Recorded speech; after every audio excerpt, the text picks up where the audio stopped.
There is a country so old that its oldest stones were already ancient, when Rome was still a cluster of mud huts along a river nobody had named yet. A country where farmers in Yorkshire turn up bronze swords in their fields before breakfast and think very little of it. A country where the ground beneath every cathedral, every market town, every motorway service station is layered with the bones of people whose names we will never know, who worshipped gods we cannot quite reconstruct, who built things we cannot fully explain. Britain, small enough to drive across in a day, strange enough to spend a lifetime inside without reaching the bottom of it. And the deeper archaeologists dig, the deeper historians look, the deeper anybody willing to sit quietly with the evidence actually goes, the stranger it becomes. Not strange in a tabloid way, not the cheap strangeness of conspiracy. Strange in the way that genuine mystery is strange, the way the universe is strange when you stop assuming you understand it and start actually paying attention to what it is telling you. This video is about that strangeness. It is about the Britain that existed before anyone wrote anything down. The Britain underneath the Britain you think you know. If you are watching this to fall asleep, that is exactly why I make these videos. Maybe subscribe and let me know where you are right now and what time it is. There is something that happens when you stand on the high chalk downs of southern England on a clear autumn evening. The light goes a particular colour. Not gold exactly, more like the memory of gold, and the landscape seems to press itself flat and open in a way that is hard to describe. You can see for miles, rolling hills, patches of dark woodland, the pale thread of a road. And then, if you know what to look for, you start to see other things. Shapes that are too regular to be natural. A long, low mound on a ridge that runs too straight to be a geological feature. A circular depression in a field that shows darker in the low-angle light. A row of pits, invisible at eye level but readable from above, marching across a hillside in a line that somebody, a very long time ago, clearly intended. Britain is full of these shapes. The official count of prehistoric monuments on the island runs into the hundreds of thousands. Hundreds of thousands. That number is so large, it barely registers until you start thinking about what it actually means. It means that barely a square mile of this island has not been touched, marked, shaped, or altered by the people who lived here before writing began. This is not a country that had a handful of ancient sites. This is a country that was, in some fundamental way, a single vast monument to something we have not yet understood. We tend to organize the deep past into neat periods. Mesolithic, Neolithic, Bronze Age, Iron Age, each period with its own tool types, its own burial customs, its own social arrangements, neatly boxed and labeled in museum displays. And those labels are useful up to a point. They help us talk about time. They give us handles on a past so remote that even the word remote starts to feel insufficient. But the labels also create a false impression of tidiness. They make the ancient past feel like a series of chapters with clear beginnings and endings, as if one group of people simply stopped doing things one way and another group started doing things differently, and everybody agreed to the transition. The reality was nothing like that. The reality was tens of thousands of years of human beings living in this island, dying in it, changing their minds about it, forgetting things their grandparents knew, rediscovering things their great-grandparents had forgotten. Layers upon layers upon layers of human experience, compressed into the soil, waiting for someone to ask the right questions. And what happens when we actually ask those questions? What happens when we set aside the tidy museum labels and look at what the ground is actually telling us? The answer is that Britain gets strange very quickly. It gets strange in ways that are not easily explained by our current models of how prehistoric people thought and lived and organized themselves. It gets strange in ways that suggest the people who built this island's monuments were doing something far more deliberate, far more sophisticated, and in many ways far more puzzling than our textbooks have been willing to admit. Let us start at what many people assume is the beginning. Let us start with ice. 18,000 years ago, most of Britain was under a glacier, not a thin skin of frost but a genuine continental ice sheet, in some places more than a kilometre thick, grinding south across the landscape with the slow, irresistible weight of geology. Scotland was buried, Wales was buried. The north of England was buried. Only the far south, what is now Devon and Cornwall and the southern counties, remained ice-free. And even there, the climate was something close to Arctic tundra. The Thames was not the sluggish, brown, urban river we know today. It was a braided meltwater channel running through a landscape of mammoth and woolly rhinoceros and reindeer, a landscape that looked more like Siberia than anything we would recognize as England. And yet, people were there. Not many. Small groups of hunters following the herds, making camps along river terraces, leaving behind flint tools so small and precise they could have been made yesterday by a skilled craftsperson with decades of experience. These people, the Paleolithic hunters of southern Britain, are largely invisible to us. Their traces are rare and fragmentary, scattered across gravel pits and riverbanks in a distribution that reflects more about where Victorian collectors happened to dig than where our ancient ancestors actually lived. But they were there, and they were watching the same sky we watch, thinking whatever thoughts humans think when they are very cold and very uncertain about what tomorrow will bring. Then the ice retreated. Slowly at first, then with gathering speed, the great glaciers pulled back northward over the course of several thousand years. The landscape that emerged from beneath them was raw and strange, scraped clean in some places, piled into moraines and drumlins in others, threaded with meltwater lakes and rivers carrying the last cold memory of the ice. Into that new landscape, people followed the animals north. Hunters who had survived in southern refuges now ranged farther and farther, tracking elk and aurochs and red deer through a landscape that was changing faster than any human lifetime could fully comprehend. Within a few thousand years, the tundra gave way to birch forest, and the birch gave way to hazel, and the hazel gave way to the great mixed forest that eventually covered most of Britain in a canopy so dense that a squirrel could have crossed from what is now Kent to what is now Cumbria without once touching the ground. This was Mesolithic Britain, the Middle Stone Age, a world of hunters and gatherers who knew their landscape with an intimacy that would embarrass most modern field biologists. They knew which rivers held the best salmon runs and in which months. They knew which woodland clearings produced the thickest hazel crops and how to manage those clearings with fire to keep them productive. They knew the coastal estuaries and the seasonal movements of seal colonies. They had boats, because how else do you explain the fact that Mesolithic people appear in Ireland, which has been an island since the ice retreated, or on the Scottish Islands, some of which lie 10 and 15 miles offshore? They were not primitive. They were not stumbling blindly through a world they did not understand. They were sophisticated, adaptable, resourceful people who had been living successfully on this island for thousands of years. But here is where Britain starts getting strange. Even in the Mesolithic, before farming, before pottery, before any of the things we associate with the dawn of civilization, there are signs of something more complex than simple nomadic hunting. At a site called Starcar in North Yorkshire, archaeologists digging through layers of ancient lakeside sediment found something they were not expecting. 21 headdresses made from red deer skulls, the antlers still attached, holes drilled carefully through the bone where they could be fastened to a human head. Some of these headdresses had clearly been worn.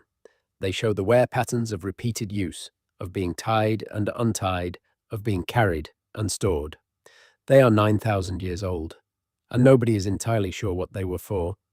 The most straightforward interpretation is shamanic ritual, that people wore these deer skull headdresses in ceremonies connected to the hunt or to beliefs about the relationship between humans and animals.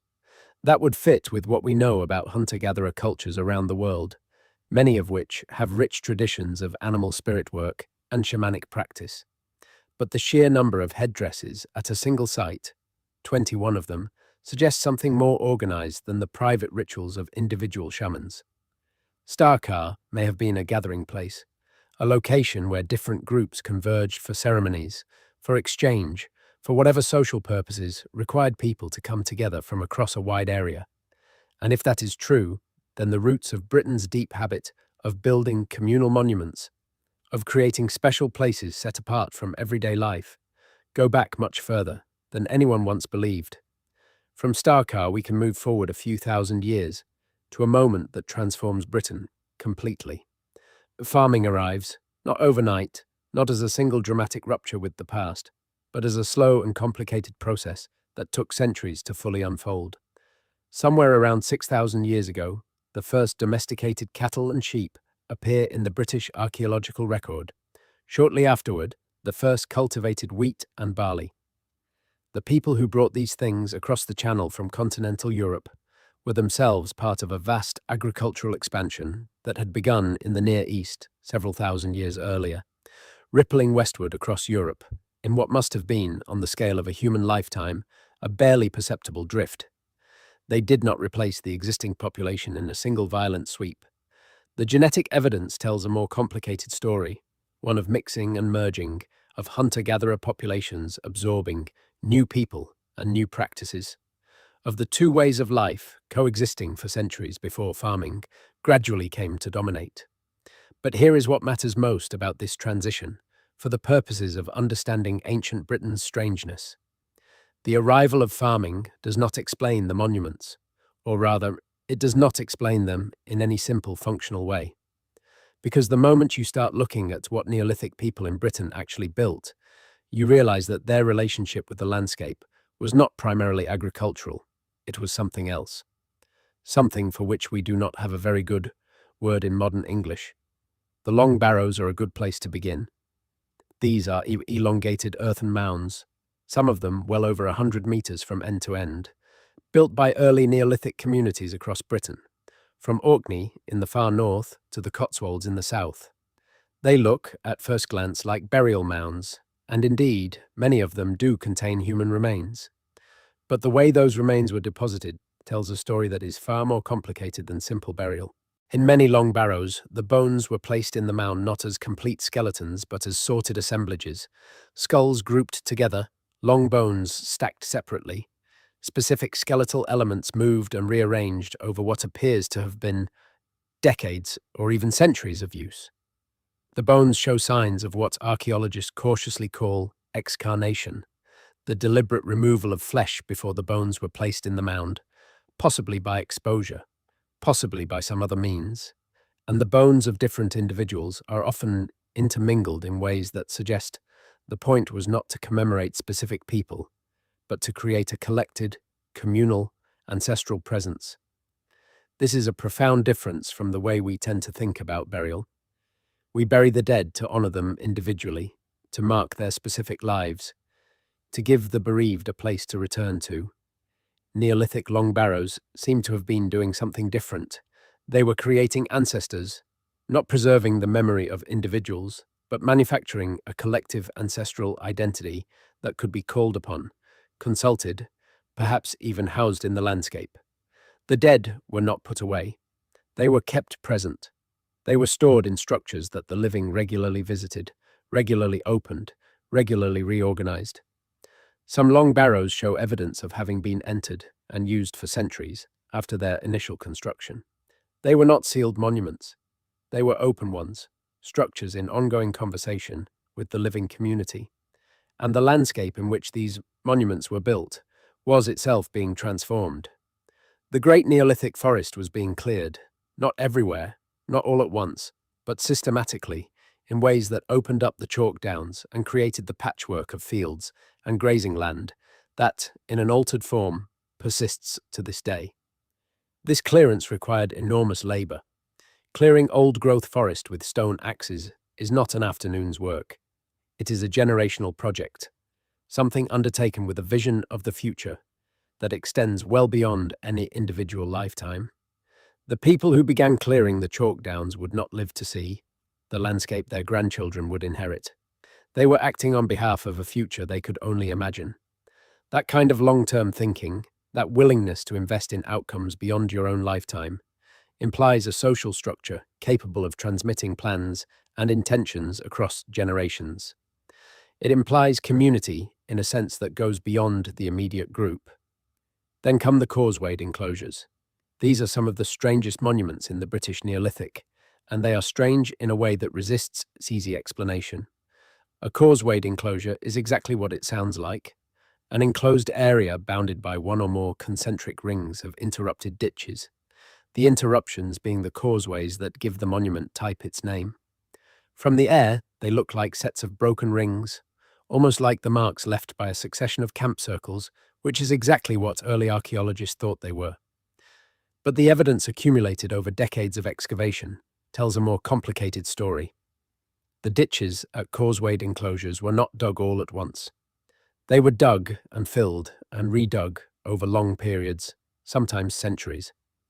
The material deposited in them was carefully chosen, not random, rubbish, but selected assemblages of objects, animal bones, pottery, human bones, items that appear to have been deliberately placed rather than casually discarded. At some sites, the deposits show a pattern that suggests feasting, the remains of large communal meals consumed on occasions when people came together from across a wide region. At others, the human bone deposits suggest something more ritualized, a deliberate and formal treatment of the dead that connects causewayed enclosures to the long barrow tradition. The most famous causewayed enclosure in Britain is probably Windmill Hill in Wiltshire, sitting on a chalk spur overlooking the Vale of Pewsey. It is not particularly dramatic to look at. The ditches have long since been ploughed flat, and what you see is mostly a gentle undulation in a field of grass. But the evidence recovered from its excavation in the early 20th century, and from more recent work, paints a picture of a place that drew people from across a landscape spanning many miles, that hosted gatherings over a period of centuries, and that was connected to a whole network of similar sites across southern Britain. Windmill Hill was not an isolated oddity. It was part of something larger, a landscape-scale system of special places connected by pathways and by the movement of people, animals, and objects across a chalk upland that was, in the Neolithic, already ancient human territory. And then, in a move that still sends archaeologists reaching for new vocabulary, the monument-building tradition in Britain shifts. The long barrows continue for a while, the causewayed enclosures are used and reused, but something new appears, something so ambitious, so geometrically deliberate, and so geographically connected that when you map it out, it begins to look less like a collection of separate monuments and more like a single coherent project spread across a landscape and across time. The henge monuments arrive. A henge is not what most people think it is when they first encounter the word.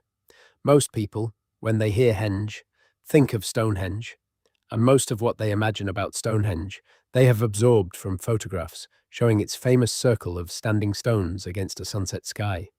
But those stones, dramatic as they are a late addition to a monument that began very differently. And in any case, Stonehenge is atypical. Most henges have no stones at all. A henge, in its basic form, is a circular area enclosed by a bank and an internal ditch, with one or more entrances, typically oriented toward astronomical events. That is it. Just a ring of earth, a ditch inside the bank rather than outside, which distinguishes it from defensive earthworks, and a gap or two where you can walk in. Hundreds of these things were built across Britain during the later Neolithic and into the Bronze Age. Some are tiny, barely 20 meters across. Some are enormous. The two great henges at Avebury in Wiltshire enclose an area so large that a village has grown up inside one of them. The houses and the pub sitting within a monument that is 4,500 years old. But what were they for? This is the question that generates more debate among archaeologists than almost any other, partly because the question is genuinely difficult, and partly because the answer, or the range of possible answers, tells us something uncomfortable about the limits of our understanding. The honest answer is that we do not know with certainty. We know that some henges were used for feasting, because the animal bone deposits in their ditches show the same patterns of selected structured deposition seen at causewayed enclosures. We know that some were oriented toward the sun or the moon at significant points in the year, because the alignments are too precise and too consistent to be accidental. We know that some attracted deposits of objects that seem to have been deliberately destroyed before being placed, broken pottery, bent metal in later periods, things that had been removed from circulation in a way that suggests a logic of sacrifice or offering. And we know that the henges were not isolated. They were connected by pathways and processional avenues to other monuments, to rivers, to the positions of natural landscape features that somebody decided were significant. The most extraordinary example of this connectivity is the Avebury complex. Avebury itself is the henge, the Great Circle, arguably the largest prehistoric monument in Britain in terms of sheer area enclosed. But Avebury does not stand alone. From it, two parallel rows of standing stones, the West Kennet Avenue and the Beckhampton Avenue, lead away from the henge across the chalk downland. The West Kennet Avenue, the better preserved of the two, runs for nearly 2.5 kilometres, its stones alternating between tall, thin slabs and shorter, wider ones in a pattern that has been interpreted as representing male and female principles, though that interpretation is contested. The avenue leads to another monument, the sanctuary, a circle of concentric wooden posts on the ridge above the River Kennet, a site that was later replaced with stone circles and that appears to have been a place of excarnation, of leaving bodies to decompose before the cleaned bones were taken elsewhere. To the south of Avebury, within a mile of the henge, sits Silbury Hill. Silbury Hill is not a burial mound, despite being the largest prehistoric earthwork in Europe. Every major excavation of it, and there have been several, has found no burial at its centre. What they have found is a monument of staggering ambition, a mound nearly 40 metres high, constructed in several phases, over what may have been several centuries, built entirely without metal tools, without the wheel, without any technology more sophisticated than antler picks and wicker baskets, and the organised labour of thousands of people working over generations. Silbury Hill contains roughly 500,000 tons of chalk and earth. It was not built to be a tomb. It appears to have been built to be exactly what it is, a mountain, an artificial hill, rising from the flat river valley floor, visible from miles in every direction, a permanent alteration of the horizon that said, to anyone who could see it, that people had been here and had done something here that mattered. What did it mean? Why build a mountain when you already live in a landscape full of hills? That question does not have a satisfying answer yet. Some researchers have suggested it was a centre of power, a place from whose summit a chief or a priest could see and be seen across a vast territory. Others have connected it to the River Kennet, which runs at its base, and to water, to the idea that sacred landscapes were understood through their hydrology, that the movement of water through the land carried meaning that had to be acknowledged with monuments. Others simply note that the building of Silbury Hill, the sustained communal effort it required over generations, was itself the point, that the act of construction was a form of social binding, a practice that knit communities together in shared purpose across time. All of these explanations may be true simultaneously. The past does not have to conform to our preference for single causes. A few miles from Silbury, along the ridge, is another monument that carries its own freight of unexplained purpose. The West Kennet Long Barrow is one of the largest and most impressive Neolithic chambered tombs in Britain. From the outside, it presents as a long, low mound, unremarkable except for its size.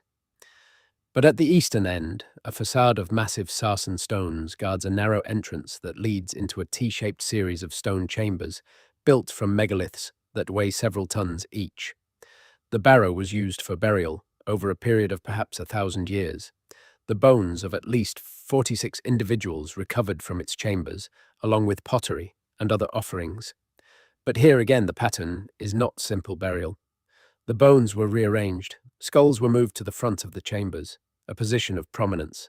Long bones were stacked, and when the monument was finally sealed, around 3,500 years before the Common Era, it was blocked with enormous sarsen stones and packed with earth and chalk rubble, mixed with animal bone and human bone and pottery, as if the final act was not simply closing a door, but making an offering of everything that had accumulated inside.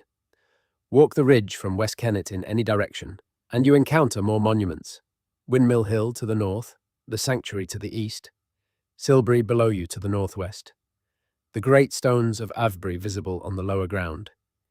You are moving through a landscape that was, for something like 1,500 years, the most intensively monumentalized region in Britain. Every feature of this landscape was embedded in a system of meaning and practice, so complex and so thoroughly integrated into the lives of the people who maintained it, that we are only beginning to understand its outer edges. And Avebury is not even the most puzzling part of Britain's prehistoric story. For that, we have to go west. Stonehenge sits on Salisbury Plain in Wiltshire, about 25 miles south of Avebury, and it has been the subject of more books, more theories, more architectural analysis, and more sheer bewildered staring than perhaps any other prehistoric monument on Earth. Its fame is both deserved and slightly misleading. Deserved because it is genuinely extraordinary, a monument of such technical ambition and such precise astronomical alignment that it commands respect from every angle. Misleading because its fame tends to make it seem like an isolated curiosity, a single strange object in a flat landscape, disconnected from anything around it. That impression could not be further from the truth. Stonehenge sits at the center of one of the densest prehistoric landscapes in the world. Within a few miles of the stone circle, there are hundreds of burial mounds, several enormous henge monuments, 2 processional avenues, a cursus monument nearly 3 kilometers long, and evidence of a settlement at a place called Dorrington Walls that may have housed thousands of people during the periods when Stonehenge was under active construction and ceremonial use. Stonehenge was not an isolated monument. It was the focal point of an entire sacred landscape, the center of a ceremonial region that drew people from across Britain and possibly from much further afield. The stones themselves tell a complicated chronological story. The monument as we see it today is the product of at least 5 major phases of construction spanning more than 1,000 years, from around 3,000 years before the Common Era to around 1,500 years before the Common Era. In its first phase, it was simply a circular bank and ditch with a set of pits arranged inside. An early henge with little to distinguish it from dozens of similar monuments elsewhere on the chalk. Then, in a second phase, the monument was transformed. Bluestones, volcanic rocks from the Preseli Hills in West Wales, were brought to Salisbury Plain and arranged in a double arc. And this is where the strangeness begins, in earnest. The Preseli Hills are nearly 200 miles from Stonehenge. Transporting stones weighing up to 4 tons, 200 miles across early Neolithic Britain, across rivers, through forest, over hills, is not an incidental feat. It is a project that required planning of a kind we usually associate with state-level societies, with organized labor under central direction, with the ability to mobilize and sustain effort over what must have been years. And yet, the society that built the first bluestone setting at Stonehenge was, as far as we can tell, not a state. There were no kings in the way we understand that word. There was no central authority with the power to compel labor on that scale. What there was, apparently, was something strong enough to motivate people to undertake an enterprise of extraordinary difficulty on behalf of a monument, and for reasons that we have not yet been able to reconstruct with confidence. Why Wales? Why bring stones from a specific range of hills in southwest Wales when Salisbury Plain is surrounded by good building stone? The Sarsens, the great grey sandstone blocks that form the famous trilithons of the outer circle, came from Marlborough Downs, 25 miles to the north. That is close enough to be comprehensible, if still an impressive logistical achievement. But the bluestones came from Wales, and the Preseli Hills in particular, and the evidence suggests that this was not an accident. It was a choice. Geologists examining the bluestones have been able to pinpoint their origin to specific outcrops within the Preseli Hills, outcrops that appear to have been quarried deliberately, carefully, the stone extracted in a way that suggests both planning and a familiarity with the specific qualities of those particular rocks.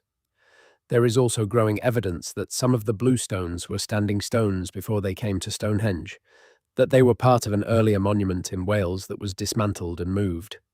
If that is true, then the bluestones at Stonehenge were not simply raw materials. They were objects with a history, stones that already carried meaning before they arrived on Salisbury Plain.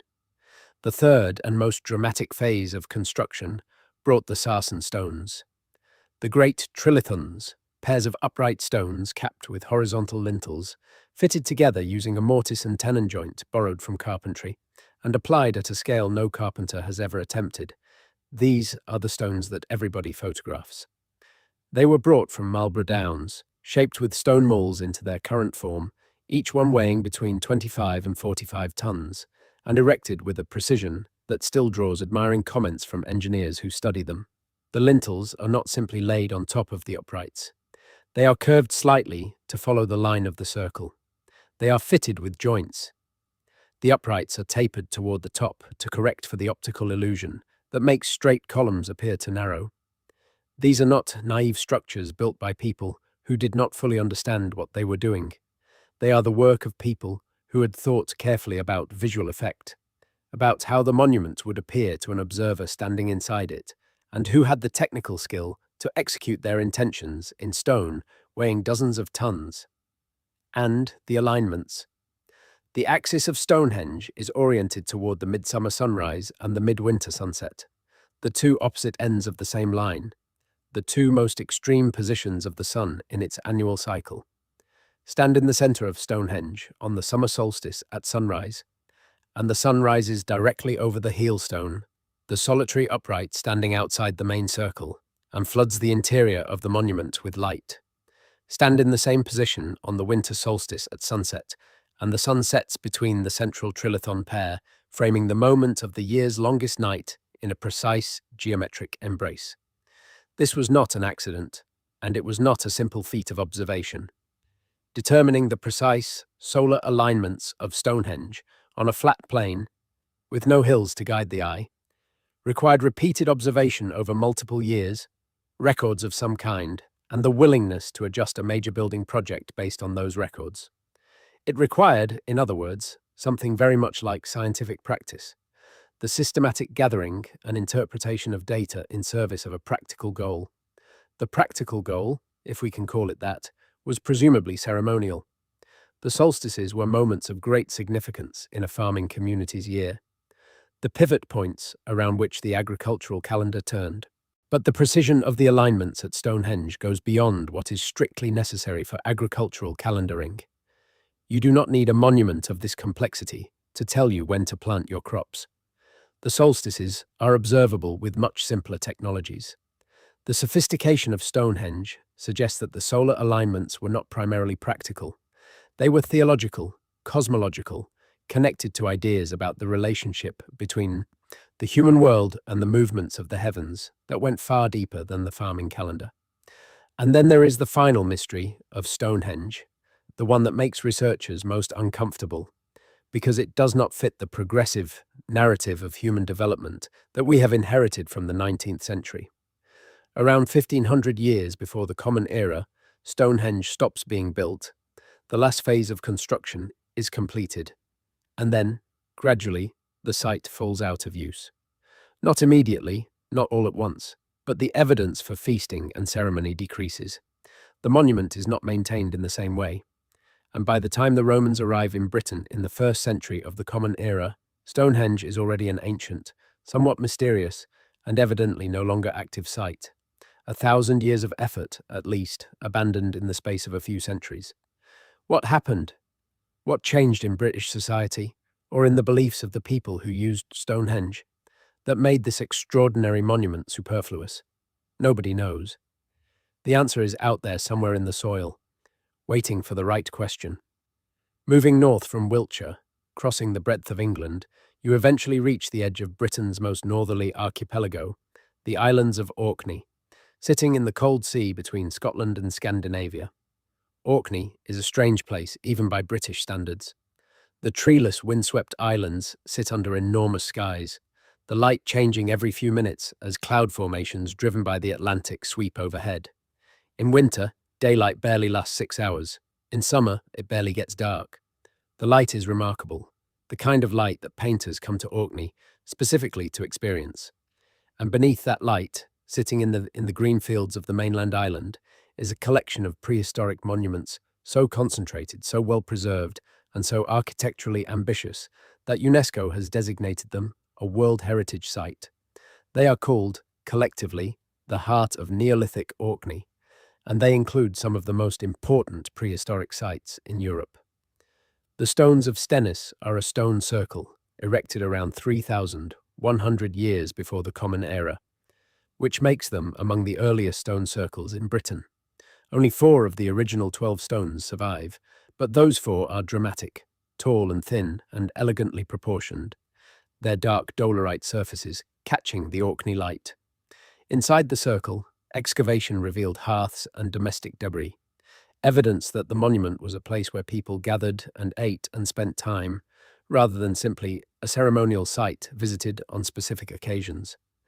The ditch surrounding the circle was waterlogged in its earliest phases, possibly deliberately flooded, and the deposits within it show a careful selection of animal bones, skulls, and bones from cattle and sheep placed there, with an intentionality that speaks of ritual rather than rubbish disposal. Less than a mile from the stones of Stennis is the Ring of Brodgar, a magnificent circle of standing stones nearly 104 meters in diameter, one of the largest stone circles in Britain. Originally, it had between 60 and perhaps 100 stones. 27 survive.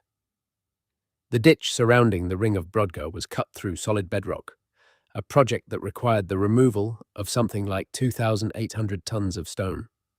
That number, in the context of Neolithic technology, is staggering.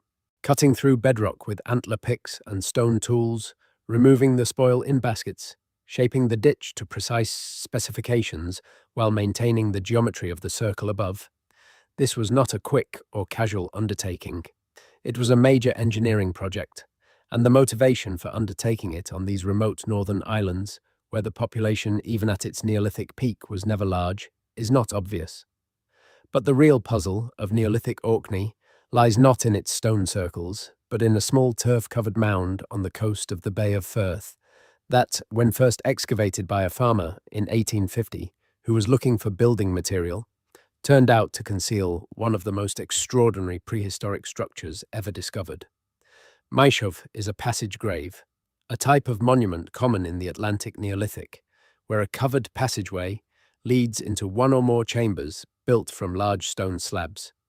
What makes Maeshow exceptional is partly its state of preservation, the stones fitting so precisely that the interior remained virtually dry for 5,000 years, and partly the sophistication of its construction. The walls corbelled to a height that makes the interior feel surprisingly spacious, the entrance passage oriented with a deliberateness that can only be described as intentional alignment.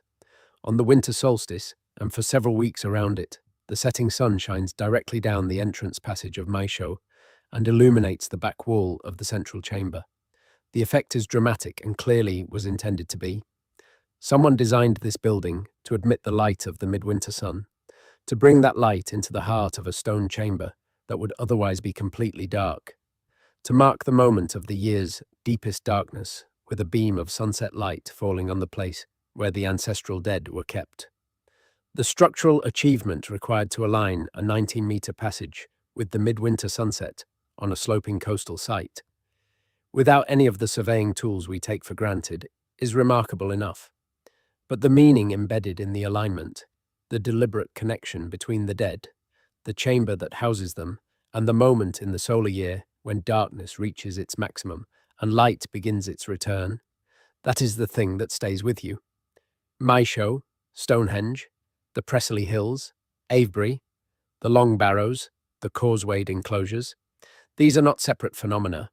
They are part of a single tradition, a way of relating to the dead, to the land, to the movements of the sun and moon, that was shared in varied forms across the entire Atlantic edge of Europe during the Neolithic period.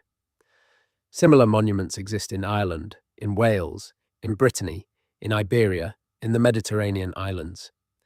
The people who built them were not in direct political contact. They were not a single culture, in any administrative sense, but they shared something, a set of ideas about how to mark the landscape, how to house the dead, how to connect human communities to the rhythms of the sky, that was remarkably consistent across vast distances. How those ideas spread, and why this particular set of ideas proved so compelling that people on islands in the North Sea and people in the sunlit hills of Portugal were doing recognizably similar things with stone and earth and bone, is a question that does not yet have a fully satisfying answer. The old explanation was diffusion, the idea that ideas spread outward from a single point of origin, carried by traders or migrants, or simply by the prestige of a successful practice. More recently, archaeologists have emphasized the degree to which similar conditions, similar relationships between farming communities and the land, may have independently generated similar responses in different places. Both explanations probably contain some truth, but neither fully accounts for the remarkable consistency of the tradition across such a wide area and such a long span of time. Then the Bronze Age arrives in Britain, and the strangeness does not diminish. If anything, it deepens. Bronze reaches Britain around 2,400 years before the Common Era, and with it comes a transformation that is both technological and social. The ability to cast metal objects, to produce axes and daggers, and later swords and shields, and elaborate personal ornaments, represents a genuine shift in the possibilities of material culture. Metal tools are sharper, more durable, and in many applications more effective than stone tools, though the full replacement of stone by metal takes centuries and varies enormously by region and by use. But the social implications of bronze are perhaps more significant than the technological ones. Bronze requires copper and tin, and Britain has both: tin in Cornwall and parts of Wales, copper in Wales and in Ireland. The control of access to metal ore and to the knowledge and tools required to process it creates possibilities for accumulation and hierarchy that the Neolithic largely lacked. And with accumulation comes a different kind of monument. The massive communal constructions of the Neolithic, the henges and long barrows and causewayed enclosures that required the organized labor of entire communities over generations, these begin to decline. In their place, a different kind of monument proliferates across the British landscape. The round barrow, a burial mound raised over a single individual, or a small number of individuals, interred with objects that speak of personal wealth and social status, rather than communal ancestral identity. The Bronze Age round barrows of Wessex, clustered around Stonehenge and Avebury, and along the ridgeways of the chalk downland, contain some of the most remarkable objects recovered from British prehistory. Amber necklaces. The amber sourced from the Baltic coast, nearly 1,000 miles away. Shale cups carved from jet black material quarried in Yorkshire. Gold ornaments of extraordinary delicacy, their surfaces covered with geometric decorations so fine they must have been worked with tools of hair-like precision. Bronze daggers, their hilts decorated with tiny gold pins arranged in patterns that repeat and vary in ways that suggest a sophisticated visual vocabulary. These are objects of someone who had access to things other people did not, whose identity was defined not by membership in a community, but by distinction from it. The Bush Barrow burial, excavated from a mound south of Stonehenge in the 18th century, and still one of the most significant Bronze Age finds in Britain, contained a man accompanied by a bronze dagger, a second dagger, a lozenge-shaped sheet of gold that may have been worn as a breastplate, a smaller gold lozenge whose function is unknown, and a series of bone mounts that appear to have come from a wooden staff or scepter. This was not a communal ancestor.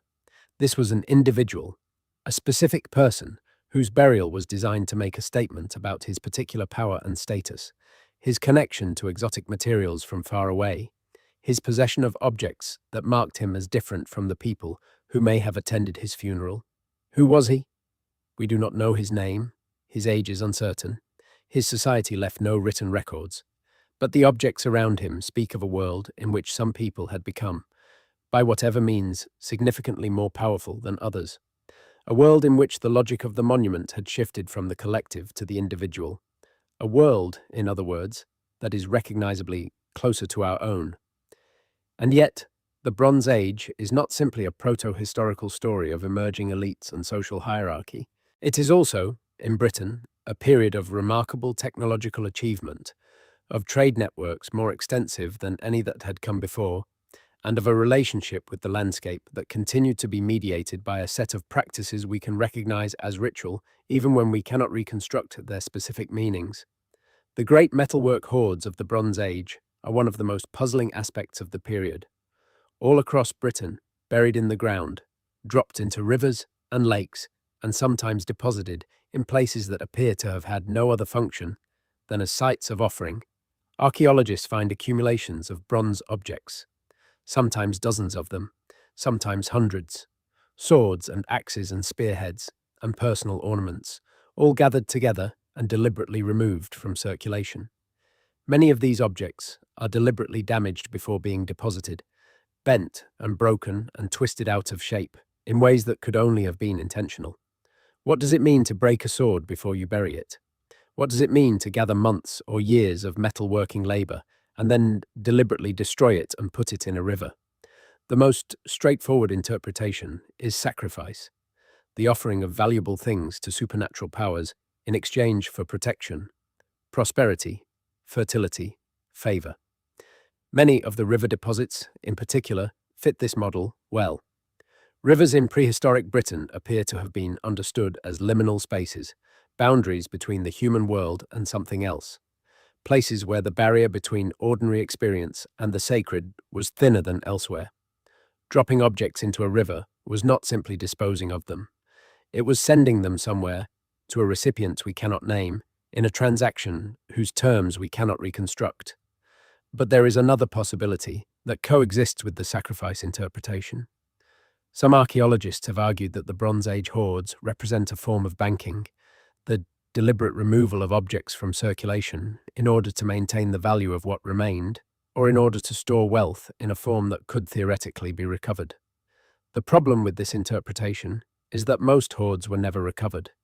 If they were savings accounts, almost nobody ever made a withdrawal, which either means that the people who made the deposits died or were displaced before they could return for them, or it means that the deposits were never intended to be recovered, that the point was always the giving away, the permanent removal of something valuable from the human world. Perhaps both things were true simultaneously. Perhaps the ritual logic of sacrifice and the social logic of wealth management were not, for Bronze Age people, distinct categories that had to be kept separate. Perhaps the act of offering valuable objects to the powers of the water was also, understood from a different angle, an act of social display, a demonstration of the ability to give away things of great worth. We cannot know for certain, and that uncertainty, that gap between what we can recover and what we can understand, is part of what makes ancient Britain so strange. The transition from Bronze Age to Iron Age, around 800 years before the Common Era, is in some ways less dramatic than the earlier transition from stone to metal. Iron was already known in Britain before the formal beginning of the Iron Age. The shift to widespread iron use was gradual, driven partly by the fact that iron ore was more widely available than the copper and tin needed for bronze, and partly by improvements in smelting technology that made iron tools and weapons increasingly practical. But if the technological transition was gradual, the social changes of the early Iron Age in Britain were not. The Hill Fort is the signature monument of the British Iron Age.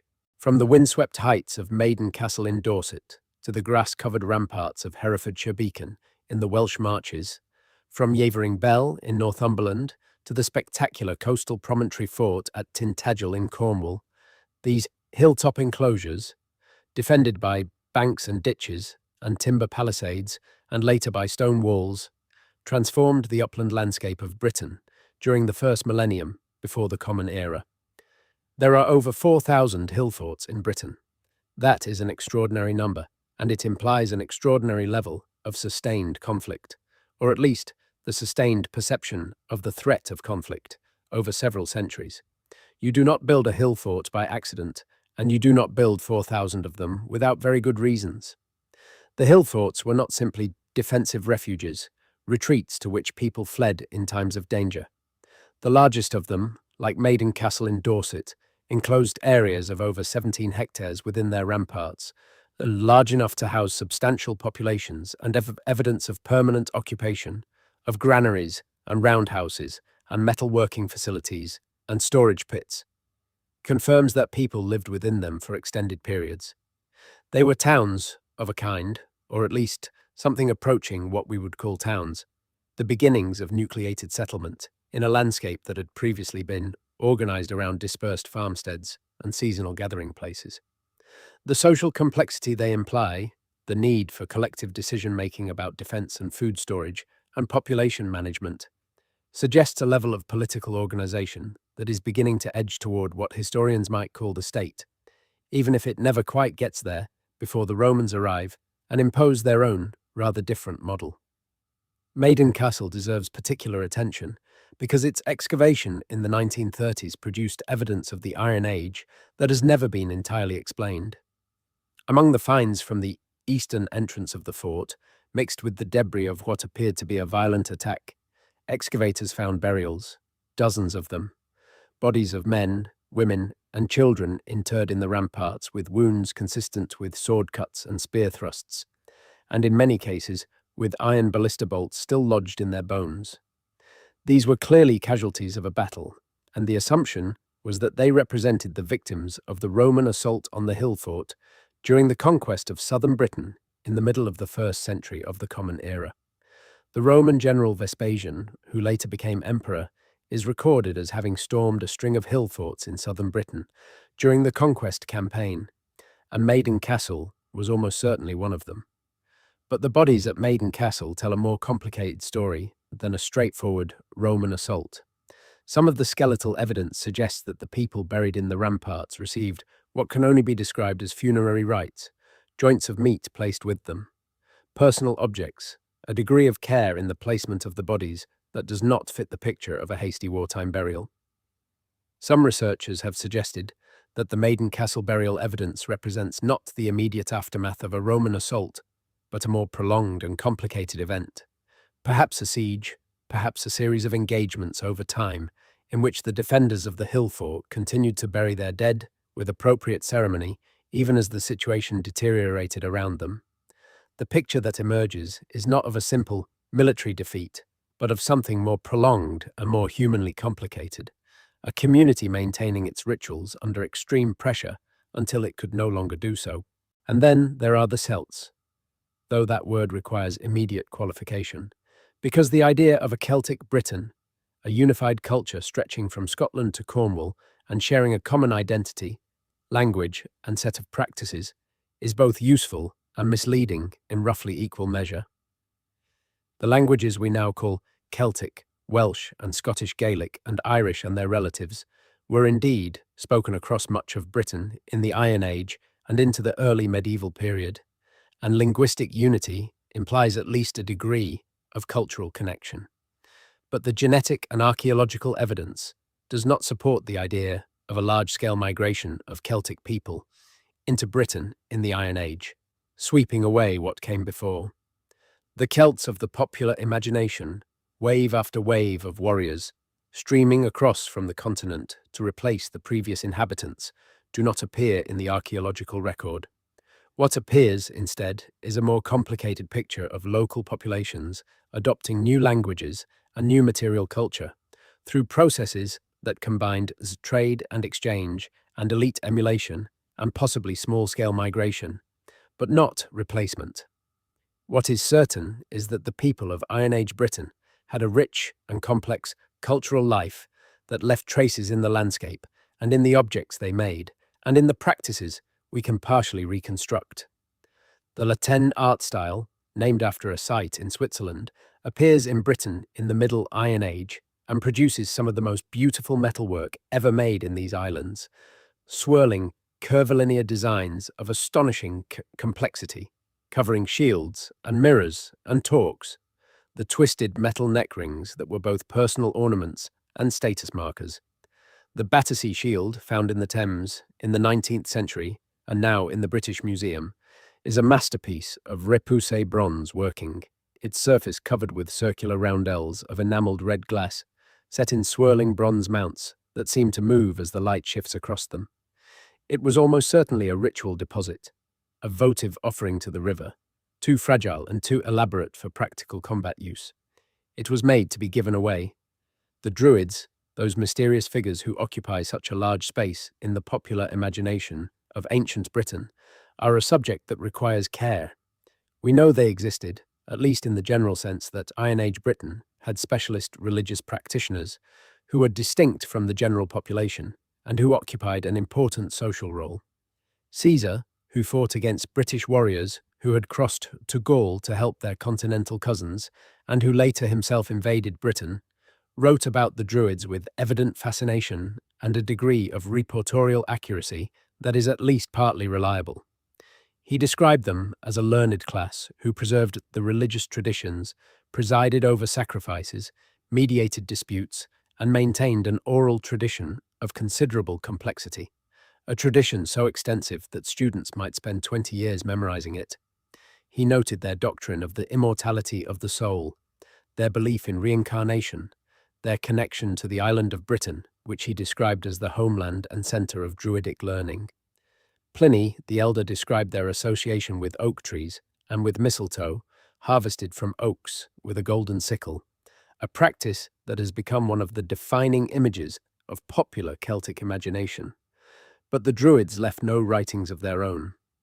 The absence of written records was apparently deliberate, part of a philosophy that held the oral transmission to be superior to writing precisely because it required genuine understanding rather than mere memorization of marks on a surface.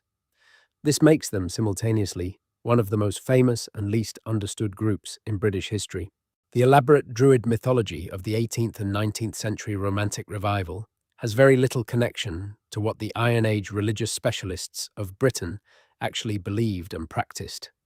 The robed figures at modern solstice gatherings at Stonehenge, while they are participating in something genuinely ancient in the sense that human beings have gathered at that monument since its construction, are not continuing an Iron Age Druidic tradition. They are performing a 19th century reinvention of what that tradition might have been.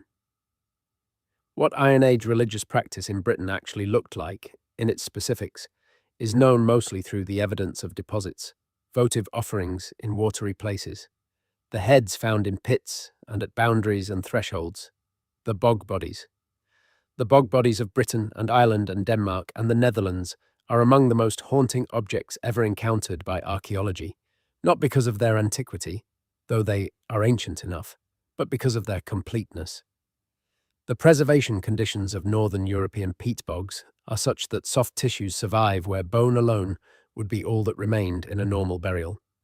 Hair survives, skin survives, stomach contents survive, facial features survive, close enough to recognizable that photographs of bog bodies from Ireland and Britain have been mistaken for photographs of living people. Tolland Man from Denmark is the most famous. His features so intact that he looks as if he is sleeping, his expression so peaceful that it is hard to reconcile with the evidence that he died by hanging, the rope still around his neck when he was found. Lindow Man from a bog in Cheshire in northern England died more violently, struck on the head, strangled and had his throat cut, a triple death that many researchers have interpreted as ritual sacrifice, the deliberate killing of a chosen individual in accordance with a pattern that may have been theologically motivated. His stomach contents, recovered and analysed, show that his last meal included burned bread, a detail that has generated theories about how the victim of a ritual sacrifice was selected, perhaps by the drawing of lots using burned and unburned pieces of bread, though that interpretation remains speculative. What is not speculative is that Iron Age people, in Britain and across northern Europe, were, under some circumstances, killing people and depositing them in bogs, and that the killings appear to have been deliberate and structured rather than random acts of violence. The pattern of injury, the careful deposition, the association with specific landscape features, all suggest ritual intent. Though what the ritual was intended to achieve, what the theology behind it looked like, who the victims were and how they were chosen, these are questions that the bogs cannot answer for us. And then, into this complex, stratified, ritually rich, politically fragmented landscape comes Rome. The Roman invasion of Britain in 43 years of the Common Era is one of the best documented events in British prehistoric and proto-historical archaeology, and yet it generates almost as many questions as it resolves. The conquest itself, the military campaign under the Emperor Claudius that subdued southern and central Britain within a few years, is relatively straightforward in outline, even if the details are sometimes disputed. Rome brought legions, professional soldiers equipped and organized in ways that Iron Age British warriors, however brave and skilled individually, could not match in sustained open-field engagement. The hill forts fell, the tribal kingdoms of southern Britain submitted or were crushed. A Roman province called Britannia was established, with its capital at Camulodunum, modern Colchester, and later at Londinium, modern London. But the conquest of Britain was never quite complete, and the relationship between Roman and native British was never quite what Rome imagined it would be when the legions first crossed the Channel. The far north was never subdued. Hadrian's Wall, built across the neck of northern England in the 2nd century of the Common Era, is usually described as a defensive frontier, and so in military terms it was. But it was also an acknowledgement that Rome had reached the limit of what it could practically control, that the Caledonian tribes of what is now Scotland were not going to submit, and that the cost of subduing them permanently was not worth paying. The wall is an extraordinary monument in its own right, 80 Roman miles long, punctuated by forts and mile castles and signal towers, its northern face guarded by a deep ditch. But it is also a monument to the limits of empire, a concrete expression of the point at which Rome said, "This far and no further." Within the province, the relationship between Roman culture and British culture was complicated and genuinely interesting. The Romans brought new things, towns and roads and underfloor heating and writing and amphitheatres and a dozen new religions, most notably Christianity, which arrived in Britain in the Roman period and left the Christian communities that survived the end of Roman rule and provided the foundation for the early medieval church. But the Romans did not simply replace what they found. In many parts of Britain, Roman and native culture coexisted in a state of fusion that produced something genuinely new. British craftspeople adopted Roman techniques and adapted Roman motifs, but continued to work in styles that bear the unmistakable marks of the Iron Age visual tradition. British landowners built Roman-style villas, but continued to speak Celtic languages alongside Latin. British religious practice incorporated Roman gods while continuing to acknowledge local deities whose names survive in inscriptions as the native counterparts of Jupiter and Mercury and the rest of the Roman pantheon. And in some places, older things persisted with remarkable tenacity. The sacred springs and pools that had been receiving votive offerings for centuries before Rome arrived continued to receive them under Roman rule. The site at Bath, where the hot springs rise through limestone, was taken over by the Romans and turned into an elaborate temple complex dedicated to the goddess Sulis Minerva, a fusion of the local water deity Sulis with the Roman goddess Minerva. And thousands of offerings were thrown into the spring, including inscribed lead tablets calling for divine retribution against thieves and wrongdoers, a form of what archaeologists call curse tablets.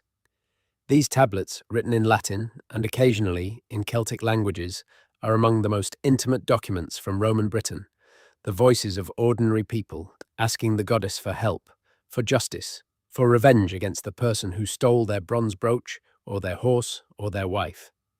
Roman Britain ends, or rather dissolves, in the early 5th century of the Common Era, not in a single dramatic moment, but in a gradual unravelling.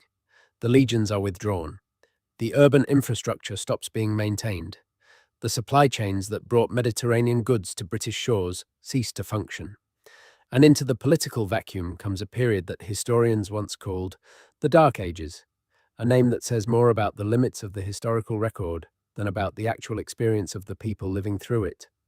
Because when Britain goes dark, in the historical sense, when the written records thin and finally almost disappear for a century or two, it does not mean that life stops or that civilization collapses in the simple dramatic way the phrase Dark Ages implies.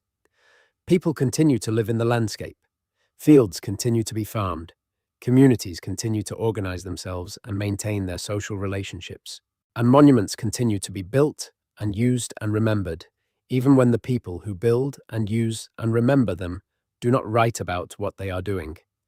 This is the period into which the Arthurian legends are traditionally placed, and while the historical Arthur, if he existed at all, is a figure of deep uncertainty, the legends themselves are evidence of something real. They reflect the anxious nostalgia of a post-Roman British culture, trying to make sense of its new situation, clinging to the memory of a better time, projecting onto a half-remembered past the qualities it most needed to believe in. courage in the face of overwhelming odds, leadership that combined military effectiveness with moral authority, the defense of civilization against barbarism. These are not simply stories. They are the psychological resources of a people in crisis. And the fact that they persisted for 1500 years, growing more elaborate with each retelling, says something important about the depth of the need they served. The post-Roman landscape of Britain is full of other mysteries. The great dikes of the English Midlands, earthworks that cut across the landscape in straight lines for dozens of miles, apparently marking boundaries between polities in the early medieval period, are in some cases so impressive in their engineering that they were long attributed to earlier periods. Offa's Dyke, the earthwork that runs along the border between England and Wales, attributed to the Mercian king Offa, who ruled in the 8th century, is one of the largest early medieval earthworks in Europe, a statement in earth and timber of political boundary and royal power that would not have looked entirely out of place in the Neolithic. The impulse to mark the land, to make the boundaries between territories visible and permanent, did not begin with Offa and did not end with him. In Orkney, in the far north, the Picts were doing things with stone that belong in a different category of strangeness entirely. The Picts are the people of northern and eastern Scotland in the early medieval period, known to Rome and to their neighbours in Britain and Ireland, and known to us primarily through the extraordinary symbol, stones they carved and erected across their territory. These stones, and there are hundreds of them, bear a visual language of astonishing sophistication, a system of symbols, animals both naturalistic and fantastic, geometric designs of intricate precision, figures in narrative scenes that appear to tell stories we can no longer read. The animals carved on Pictish symbol stones, the eagle and the salmon and the snake and the boar, are some of the most accomplished representations of natural forms in early medieval European art. The geometric symbols, the crescent and V-rod, the double disc and Z-rod, the mirror and comb, are unique to Pictish stone carving and have no obvious counterparts in the visual traditions of neighbouring peoples. They appear consistently, in consistent combinations, across a wide territory and a period of several centuries. They were clearly meaningful, they were clearly communicative, and we have absolutely no idea what they mean. The Pictish symbol stones are not inscriptions in any language we know. They are not simply decorative. They are too consistent, too systematic, too deliberately deployed in specific combinations on specific types of monument to be merely ornamental. They appear on portable objects as well as on the great standing stones, on combs and mirrors and silver plaques and bronze pins found in Pictish contexts across northern Scotland. Some researchers have argued that they represent a system of personal identification, that combinations of symbols named specific individuals or lineages in the way that coats of arms named families in the medieval period. Others have suggested they encode genealogical or territorial information, that reading the symbols in sequence would tell you something about who owned what land or who was related to whom. Others have proposed religious or cosmological meanings, that the symbols encode aspects of a belief system whose theology we can no longer reconstruct. None of these interpretations has achieved consensus. The Pictish symbol system remains one of the most intriguing unsolved puzzles in British archaeology, a visual language used systematically across a society for several centuries, and then, with the conversion of the Picts to Christianity and the subsequent absorption of their culture into the emerging kingdom of Scotland, falling out of use and taking its meanings with it. Scotland has its own deep strangeness, independent of the Picts. The highlands and islands are full of monuments that resist explanation, even by the generous standards of British prehistory, and they carry their mysteries more quietly than the famous sites of Wiltshire or Orkney, partly because they are less visited, and partly because the landscape they sit in is itself so insistently strange that the monuments seem almost an extension of the natural world rather than impositions upon it. The Callanish stones on the Isle of Lewis, in the Outer Hebrides, are among the most beautiful prehistoric monuments in Britain. Their tall, thin slabs of banded gneiss, rising from the moorland in a cross-shaped arrangement that, unlike the circular monuments of the south, suggests a very different geometry of ritual space. The stones were erected around 2,900 years before the Common Era, making them roughly contemporary with the main phase of construction at Stonehenge, and they incorporate astronomical alignments that, in the latitude of Lewis, produce an effect that Stonehenge cannot replicate. Every 18.5 years, when the moon reaches the extreme southern point of its long cycle, it appears to skim along the horizon rather than rising high in the sky. Seen from the Callanish stones at this moment, the moon appears to be born from the south, rising from the land itself, moving along the horizon, and then setting into the central stones of the monument. Prehistoric people on Lewis would have seen this happen roughly 3 times in a human lifetime, and whoever designed the Callanish stones clearly knew it was coming and oriented their monument to frame it. How did they know? The moon's 18.5-year cycle is not something you can observe and record in a single generation. It requires systematic observation over many years, records of some kind, the transmission of knowledge from one generation to the next with enough precision that the pattern can be identified and used as the basis for major architectural decisions. The people who built Callanish were not casually noting astronomical events. They were engaged in something that we would not hesitate to call scientific practice if they had written it down.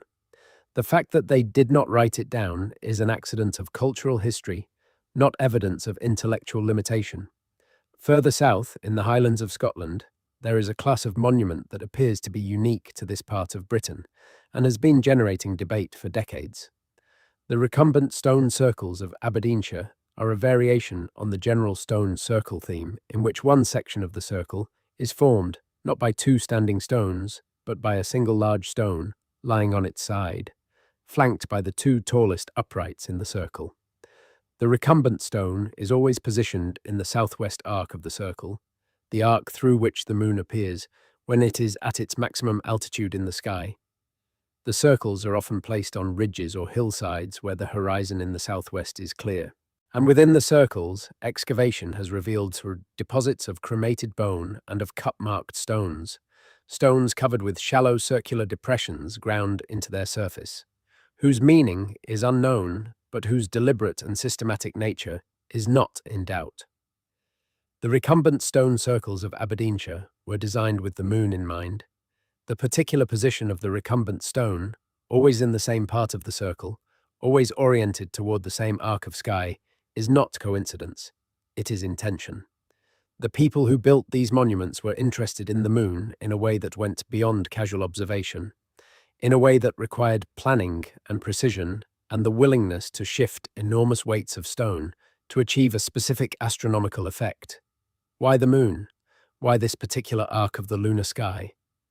What did the moon mean to Bronze Age communities in northeastern Scotland that made it worth building these elaborate, carefully oriented monuments? These are questions that have not yet been answered. And then there is the phenomenon of the cup and ring marks, a category of prehistoric rock art found across Britain and Ireland, particularly in Scotland, and in Northumberland in northern England, and in parts of the Lake District in Cumbria. Cup and ring marks are exactly what their name suggests. Shallow circular depressions cut into exposed rock surfaces, sometimes plain cups, sometimes cups surrounded by one or more concentric rings, sometimes connected by channels or grooves, sometimes in clusters or patterns that cover entire rock faces. They are found on natural outcrops, on boulders, and occasionally on the stones of monuments. They date from the Neolithic into the Bronze Age and possibly beyond. They are found across a wide area, from Scotland to Galicia in northwestern Spain, and they appear to be connected to the same Atlantic cultural tradition that produced the megalithic tombs and the stone circles. What do they mean? The short answer is that nobody knows for certain. The longer answer is that nobody has been able to agree on a plausible interpretation that fits all the evidence.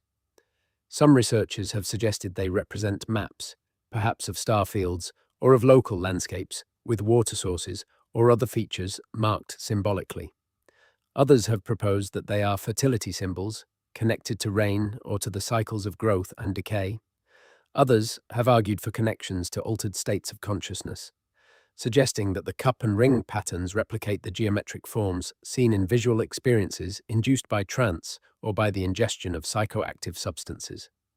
Others have noted that cup and ring sites are often located near water, on ridges, or at boundaries of various kinds, and have proposed that they were marking places of significance in the landscape, nodes in a network of sacred geography. What is striking about the cup and ring marks, from the perspective of British strangeness as a general theme, is that they represent a form of human expression so widespread and so long-lasting, persisting over thousands of years across a vast area, that they clearly meant something to an enormous number of people over an enormous span of time, and yet they are essentially unreadable. We can catalogue them, map them, describe the variations in their form and distribution, but we cannot hear what they are saying. They are communication across a gulf too wide for us to cross, and it is worth pausing on that thought, because it is one of the things that makes ancient Britain genuinely humbling rather than simply strange. We tend to assume, in our more comfortable moments, that the past is basically comprehensible, that with enough data and enough effort, we can understand what people in the past were thinking and why they did what they did. The evidence from ancient Britain, accumulated over 2 centuries of systematic archaeology, suggests that this assumption is optimistic. Not because the people of the past were less intelligent than we are, they clearly were not, but because the frame of reference within which they understood themselves and their world was different from ours in ways that may be genuinely incommensurable, ways that our categories of thought cannot fully contain. Think about the relationship between the living and the dead that the Neolithic evidence implies. For several thousand years, the people of Britain maintained an ongoing, active, physically engaged relationship with the bones of their ancestors, rearranging them, moving them, incorporating them into the fabric of the monuments they built. This was not grief, at least not primarily. It was a practice grounded in a specific understanding of what death meant and what the relationship between living people and the community of the dead was supposed to be. That understanding is so far from anything in our contemporary experience that we genuinely cannot reconstruct it from the inside. We can describe what people did, we can note the patterns, we can propose interpretations, but we cannot feel our way into the worldview that made those practices natural and necessary, because that worldview no longer exists as a living tradition anywhere on Earth. Or think about the investment of labour in monuments like Silbury Hill or the Great Henges of Orkney, monuments that required the sustained, organised effort of communities over generations for purposes that were neither defensive nor agricultural, nor immediately practical in any obvious way. We can call this religion, and in a broad sense that is probably right, but the word religion carries connotations from our own cultural experience that may be misleading. It implies a domain of life set apart from the practical, a Sunday category separate from the weekday categories of work and family and politics. For the people who built Silbury Hill or the Ring of Brodgar, the categories may not have been separate at all. The practical and the sacred may have been fully integrated, the labour of monument building inseparable from the agricultural labour that sustained life, the ritual calendar inseparable from the farming calendar, the landscape of monuments inseparable from the landscape of fields and rivers and pasture. A worldview in which that integration was natural and taken for granted would not be more primitive than ours. It would simply be different, in ways that resist assimilation into our existing categories. Britain, sitting at the northwestern edge of Europe, exposed to the Atlantic on 3 sides, separated from the continental mainland by a sea crossing that in prehistoric times required genuine maritime skill, was both part of the wider European world and distinctly its own thing. The influences that reached it from the continent were real and important. The farming transition, the metal technologies, the linguistic changes, the Roman, and later the Norse and Norman influences that shaped what eventually became England and Scotland and Wales. But Britain was always adapting these influences to its own conditions, its own history, its own accumulated traditions of how to live in this particular landscape under these particular skies. The result, across the full span of British prehistory and early history, is a record of human creativity and adaptability and social complexity that is both impressive and, the more closely you look at it, genuinely surprising. The surprises keep accumulating as the research continues. Every major excavation in Britain produces something unexpected. The network of Neolithic flint mines at Grimes Graves in Norfolk, where shafts were sunk 9 meters through chalk to reach the best flint seams, and where one gallery contained a carefully arranged deposit of a chalk goddess figure, antler picks, and a chalk phallus that appears to be a votive offering placed in a space where mining had been temporarily suspended, possibly following an accident or a run of bad luck. The Bronze Age settlement at Flag Fen in Cambridgeshire, where a massive timber platform was constructed in a fen on the edge of a freshwater lake, connected to the dry land by a wooden causeway nearly a kilometre long, and where several thousand bronze objects were recovered from the waterlogged deposits around the platform, the objects ranging from swords and shields to personal ornaments to everyday domestic items, all apparently deposited deliberately in the water over a period of 5 or 6 centuries. The Iron Age square barrows of East Yorkshire, a local burial tradition in which the dead were buried in a crouched position beneath a small square mound, sometimes accompanied by iron wheels and sometimes by the remains of a dismantled two-wheeled cart, in a practice that connects this part of Britain to similar burial traditions in continental Europe, but that is also, in its Yorkshire version, distinct and local and clearly expressing a cultural identity that was specific to this particular community. The Lindo Moss finds not just Lindo Man, but a series of other human remains from the same bog complex, including the upper body of a person who appears to have been killed and deposited in multiple pieces, raise questions about the extent and nature of human sacrifice in Iron Age Britain that have not been resolved.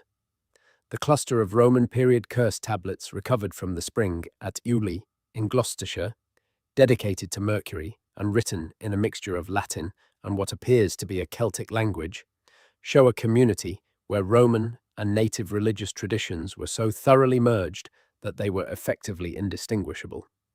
The early medieval kingdom of Reged, whose location is not even agreed upon by historians, whose kings appear in early Welsh poetry as heroic figures defending a northwestern British kingdom against Anglian aggression, and whose very existence as a discrete political entity is disputed, is a reminder that the historical map of post-Roman Britain is full of blanks that stubbornly refuse to be filled.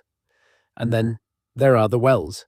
Sacred wells are one of the most persistent features of the British sacred landscape, surviving from the prehistoric period through the early medieval period and, in some cases, into the present day, where they survive as clootie wells, where people tie strips of cloth to trees as votive offerings, or as holy wells associated with saints, who themselves may be thinly Christianized versions of much older local deities. The continuity of sacred well use in Britain is one of the most remarkable threads of religious history in the island, a tradition of reverencing specific water sources that apparently stretches back to at least the late Bronze Age, and that the arrival of Christianity modified rather than replaced. The relationship between sacred wells and the saints who became their Christian guardians is itself a small mystery. Saint Bride, Saint Winifred, Saint Anne, and dozens of other saints associated with specific wells in Britain and Ireland are figures whose historical reality is often uncertain, whose legends incorporate elements that appear to have pre-Christian origins, and whose cult sites at specific springs and wells suggest that the religious logic of these places predated Christianity and simply absorbed the new faith as it became dominant. The holy wells of Britain are, in this reading, not evidence of Christian piety, so much as evidence of the extraordinary capacity of specific landscape features to attract religious significance across very long periods of time, regardless of what specific theology is currently in use. This capacity of the landscape to absorb and accumulate meaning across time is perhaps the deepest theme in the strangeness of ancient Britain. The same hills and valleys and rivers and springs that meant something to Neolithic farmers continued to mean something to Bronze Age herders and Iron Age warriors and Roman administrators and medieval peasants and early modern antiquaries and modern archaeologists and modern people who simply feel, standing in certain places on a clear evening, that they are somewhere that has mattered to human beings for a very long time. The specific meanings change, the specific practices change, but the places persist, and the human need to mark them, to make them special, to invest them with significance that goes beyond the immediately practical, that need, apparently, does not change. Glastonbury Tor in Somerset is a good example of this accumulation.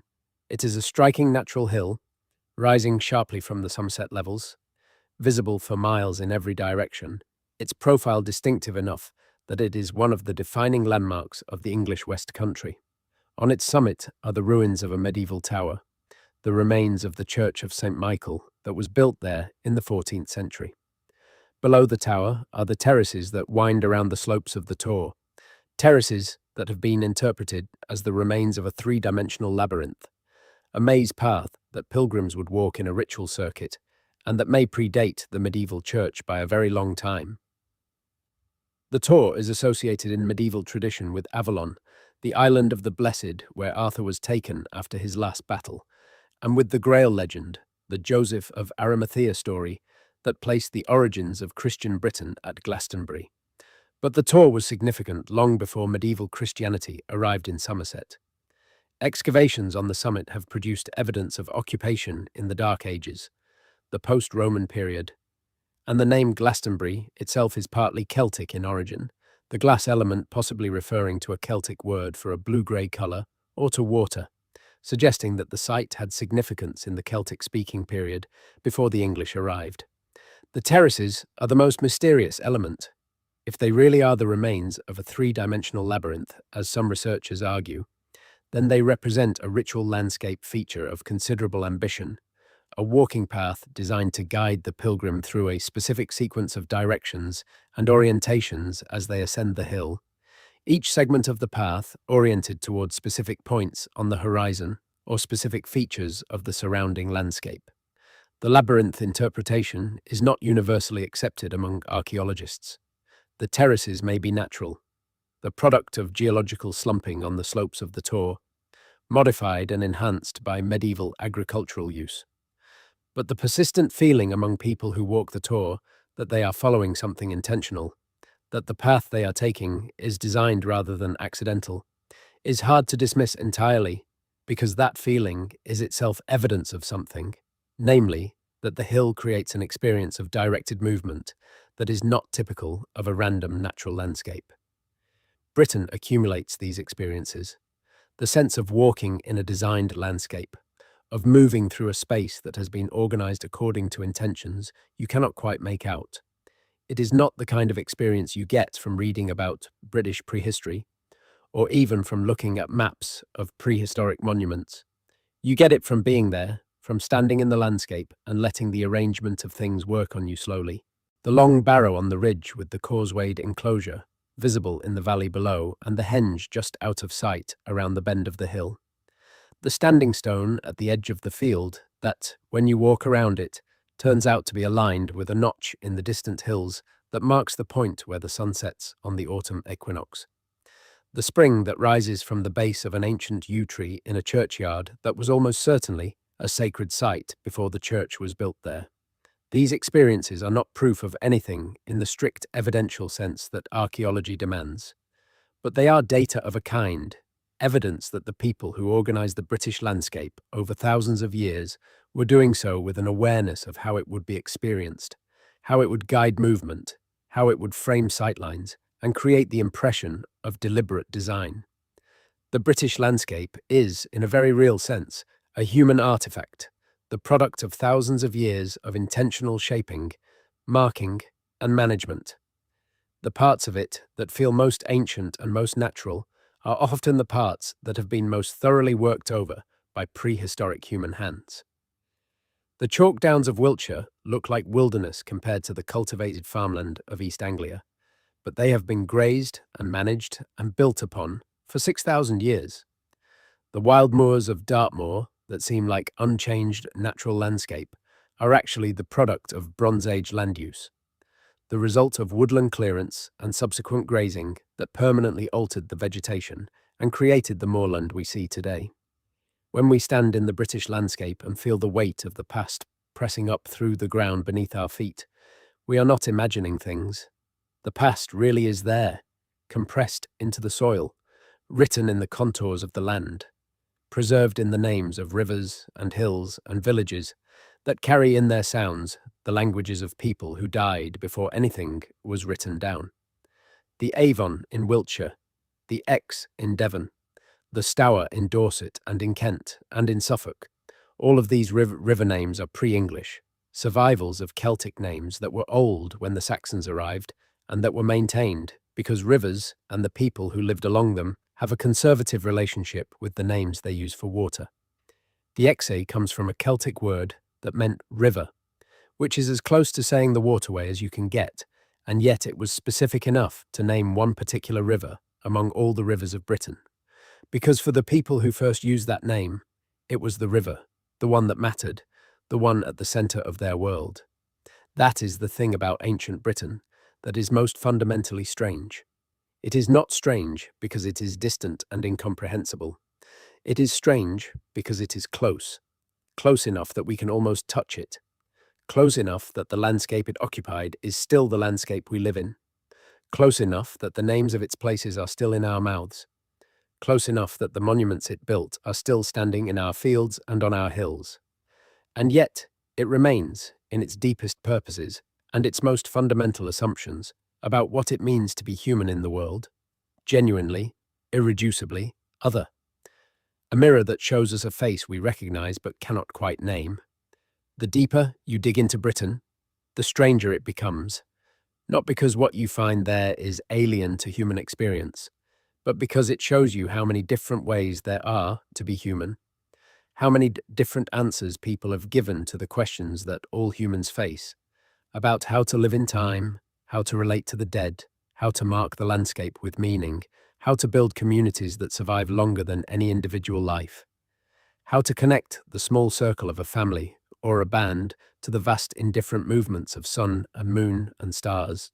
Britain's long prehistory contains all of those answers, in stones and earth and bone, and the patterns cut into exposed rock faces on hillsides where the wind comes in from the Atlantic and the light changes every few minutes, and everything, for a moment, seems possible.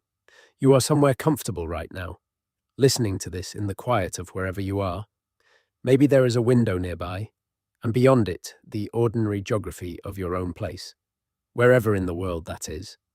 And beneath that ordinary geography, the deep past of your own particular ground, layers of people who stood in the same landscape and looked at the same sky, and asked the same questions in different languages, and found different answers, and built different things to mark their different understandings. The strangeness of ancient Britain is really the strangeness of all deep human history, the recognition that the present moment sits at the surface of an unimaginably long accumulation of human experience, most of which is lost, and what remains is strange enough to remind us how much we do not know. That is a good thought and to carry into sleep. The world is stranger and older and more interesting than we usually remember. The ground beneath us is full of history we have not yet found, and somewhere in the long human story, the question you most need answered has probably already been asked, and answered and forgotten, and is waiting in the ground for someone to ask it again. Rest now. The stones are still standing, the barrows are still there on the ridge, the springs are still rising from the limestone. And in the morning, if you go looking, you might find something that does not quite fit the categories, something that suggests the story is longer and stranger than the version you were told. Britain always has more to show you than you expect. That is what makes it worth digging into. If you enjoyed this journey through the deep strangeness of Britain, tap like if you can, and subscribe so you do not miss the next one.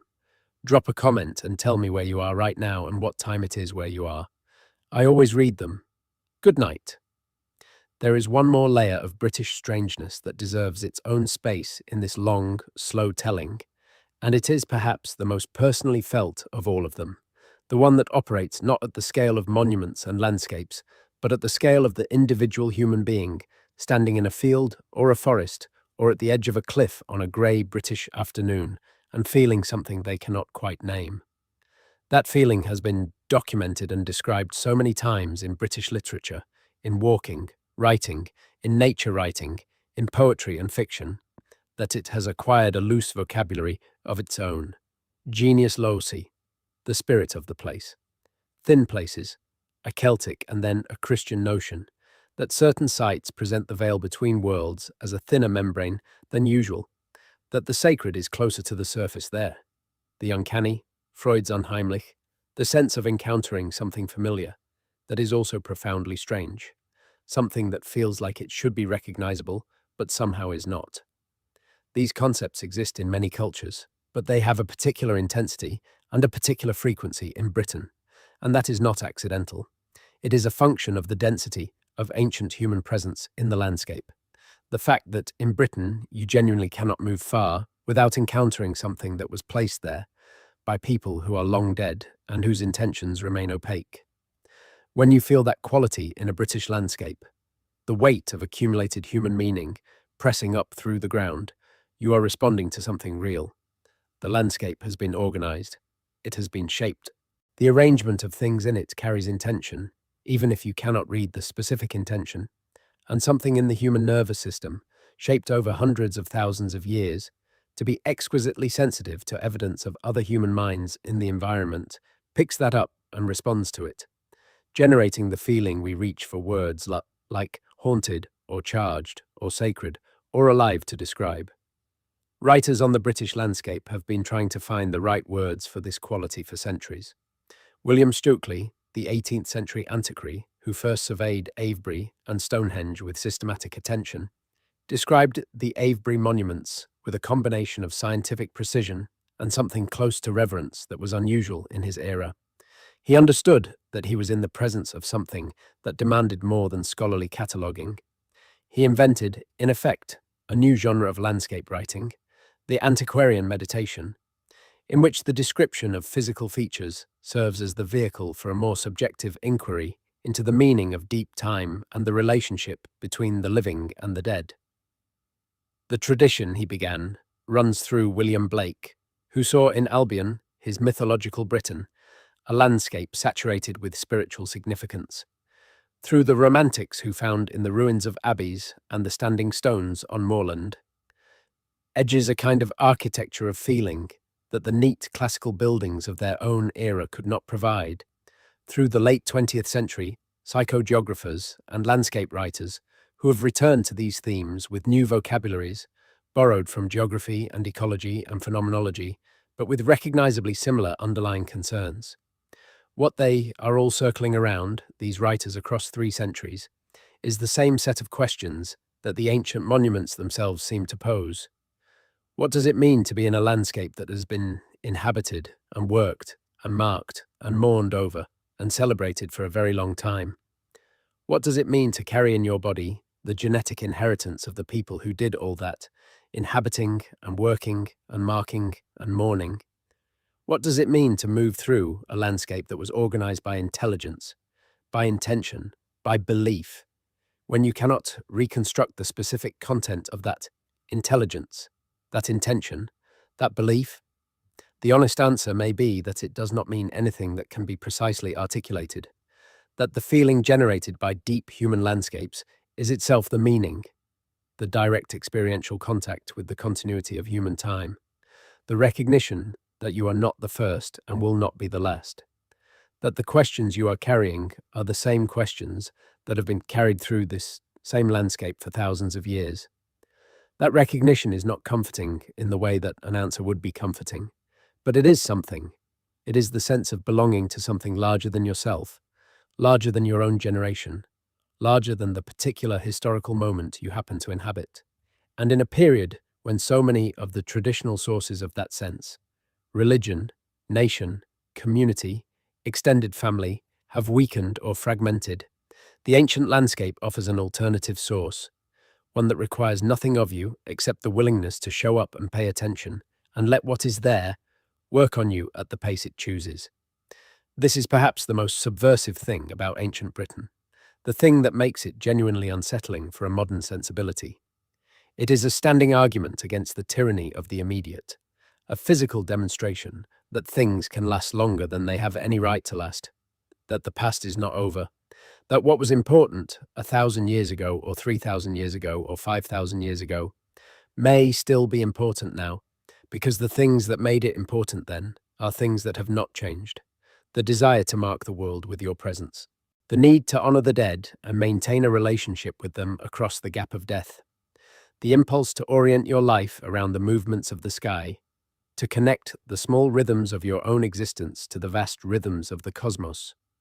The recognition that some places are more significant than others, that the landscape is not uniform but textured with meaning, that certain spots demand acknowledgement. These are not primitive superstitions.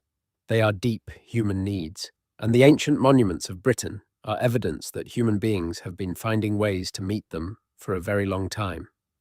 The Neolithic farmers who built the long barrows and the causewayed enclosures were not, in any meaningful sense, more primitive than we are.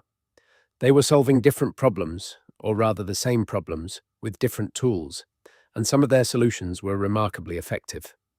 The solution of building a communal ancestral chamber where the bones of the dead could be kept and consulted and rearranged may strike us as strange, but it solved a real problem, namely, how to maintain a sense of connection to those who had gone before in a context where no written records existed, where memory lasted only as long as living people who held it, where the relationship between the living community and its dead was understood as ongoing and active rather than concluded and commemorated. The long barrow was a memory technology as well as a monument, a way of keeping the dead present in the lives of the living, and the sophistication of that approach becomes clearer the more you think about what it was actually trying to do. Similarly, the henge monuments and stone circles that represent the climax of Neolithic and early Bronze Age monument building in Britain can be understood as solutions to a problem that all societies face. The problem of how to create and maintain shared identity and shared purpose among people who are not in daily contact. A community whose members are spread across many miles of landscape, who come together only at certain times of year, needs some way of creating the feeling of unity that proximity would otherwise provide. The great communal monuments, Stonehenge and Avebury and the Ring of Brodgar and all the others, were generators of that feeling, places where dispersed communities could come together, participate in shared ritual, reaffirm shared identity, and then disperse again, and carrying the memory of that participation back to their daily lives. They were the social infrastructure of a society that could not afford the economic infrastructure of towns and cities.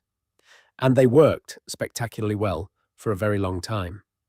When we look at the monuments of ancient Britain and ask why people built them, the answer we are most often given is ritual, as if ritual were an explanation rather than a description. Ritual is what we call practices that are clearly meaningful, but whose specific meaning we cannot reconstruct. It is a useful word in that sense, but also a slightly evasive one, because it allows us to acknowledge that something important was happening, without committing ourselves to a position on what it was. The people who built Stonehenge and organised the great winter solstice gatherings at Durrington Walls and processed along the avenue to the stone circle were not engaged in empty ritual in the sense that modern people sometimes use that word, the sense of going through the motions without genuine engagement. They were doing something that mattered intensely, something that organised their entire social and cosmological world, something that gave the year its shape and gave the community its identity and gave the individual their place within a larger order of things. We call it ritual because we do not have a better word for the practices that do those things in a context we cannot fully enter. But we do have experiences that resonate, however faintly, with what those practices might have felt like. Standing in a large crowd at a significant communal event, a funeral, a festival, a demonstration, a ceremony of some kind, when the particular emotion of the moment takes hold and the crowd becomes something more than a collection of individuals. The moment when shared feeling overrides individual separateness and you are aware of being part of something larger than yourself. That experience, which most people have had in some form, is a pale echo of what the great prehistoric gatherings at Stonehenge and Avebury must have generated, when thousands of people converged on a monument whose construction had required the sustained effort of generations at the most significant moment of the year in a landscape that was itself organized around the monument and its alignments. The emotional intensity of that experience, sustained over hours of ceremony and music and shared activity, would have been something that shaped people at a deep level, something they would have carried with them for the rest of their lives. The monuments were not just places, they were experiences, and the experiences they generated were not incidental to their purpose. They were the purpose. This is why the end of the great communal monuments, the gradual abandonment of Stonehenge and Avebury and the Ring of Brodgar as active ceremonial centres, is so puzzling, not just as an archaeological fact, but as a human one. What do you replace them with? What generates that quality of shared experience, that feeling of belonging to something larger than yourself, when the monuments stop being used? The Bronze Age seems to have answered that question with the individual burial mound, the emphasis on personal identity and personal achievement rather than communal participation. Something is gained in that shift, namely, a recognition of the individual that the Neolithic tradition sometimes seems to swallow up in its emphasis on the collective ancestor. But something is also lost, and the evidence from the later Bronze Age and into the Iron Age suggests that the loss was felt. The rich votive deposits in watery places, the deliberate destruction and offering of precious objects, the practices that eventually produced the bog bodies, these look like attempts to recover a relationship with the sacred that the great communal monuments had provided and that the individual burial mound could not quite replace. The arrival of Christianity in Britain, which begins in the Roman period and accelerates dramatically after the conversion of the Anglo-Saxon kingdoms in the early medieval period, is sometimes presented as the end of all this, the moment when the old practices were definitively replaced by a new religion that had no room for the sacred springs and the ancestral bones and the solstice alignments and the animistic understanding of the landscape as full of active, responsive presences. But the actual history is considerably more complicated than that, and considerably more interesting. Christianity in Britain was not superimposed on a blank landscape. It arrived in a landscape already thick with accumulated sacred significance, and it had to negotiate with that significance rather than simply eradicating it. The early Christian missionaries in Britain who placed their churches on the sites of earlier sacred places, at springs and wells, on hilltops that had been used for ceremony long before Christianity arrived, at the intersections of ancient pathways, were not simply replacing paganism with Christianity in the way you replace old software with new software.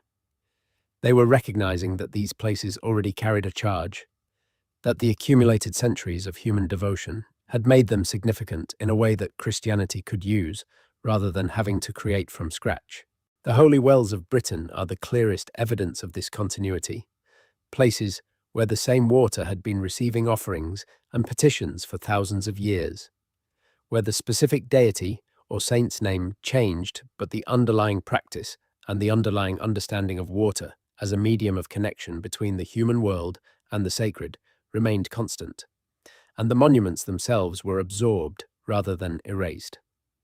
The great stone circles and henges became, in the early medieval imagination, the works of giants or the devil, supernatural builders whose superhuman scale of operation explained constructions that the medieval mind, which had lost contact with the organizational traditions that built them, could no longer account for. Merlin moved the stones of Stonehenge from Ireland in Geoffrey of Monmouth's famous account, which was written in the 12th century, and tells us more about 12th century imagination than about prehistoric reality, but which reflects a genuine medieval puzzlement about how such things could have been built.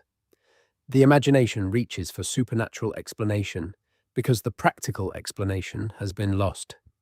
The knowledge of how to mobilize thousands of people for a generation-spanning construction project, sustained by a cosmological belief system that made the project not just worthwhile but necessary.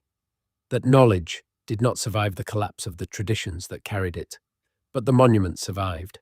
They survived ploughing and robbing for building material and deliberate destruction and centuries of neglect. They survived because they were too large to ignore and too solid to easily destroy, and because the landscape they sat in continued to be inhabited by people who, even when they did not know what the monuments meant, found them impossible to disregard. The long barrows became folk monuments, associated with stories that changed over centuries, but that maintained the essential truth that these places were old and significant and connected to the dead. The stone circles attracted legend and folklore that varied from place to place but that consistently acknowledged the monuments as objects of power, sites of supernatural event, places where the ordinary rules did not quite apply. The sacred wells retained their sanctity through saints' legends that gave the old sacred waters new guardians with new names but the same fundamental role as mediators between the human world and whatever lay beyond it. This persistence, this extraordinary capacity for survival and adaptation, is itself a form of strangeness. It suggests that the deep structures of human sacred geography, the impulse to mark certain places as significant and to maintain that significance across generations, are more fundamental than any particular belief system or cultural tradition. They are, perhaps, a basic feature of how human minds relate to the landscapes they inhabit, so basic that they reassert themselves under any circumstances, generating new explanations and new practices to fill the roles that old explanations and old practices used to fill.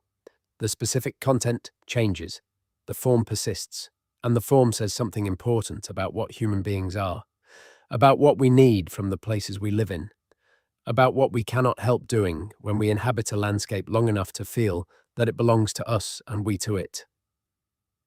Britain is a small island, but it is also, in this sense, a very large one, large enough to contain a history of human sacred geography that spans something like 40,000 years.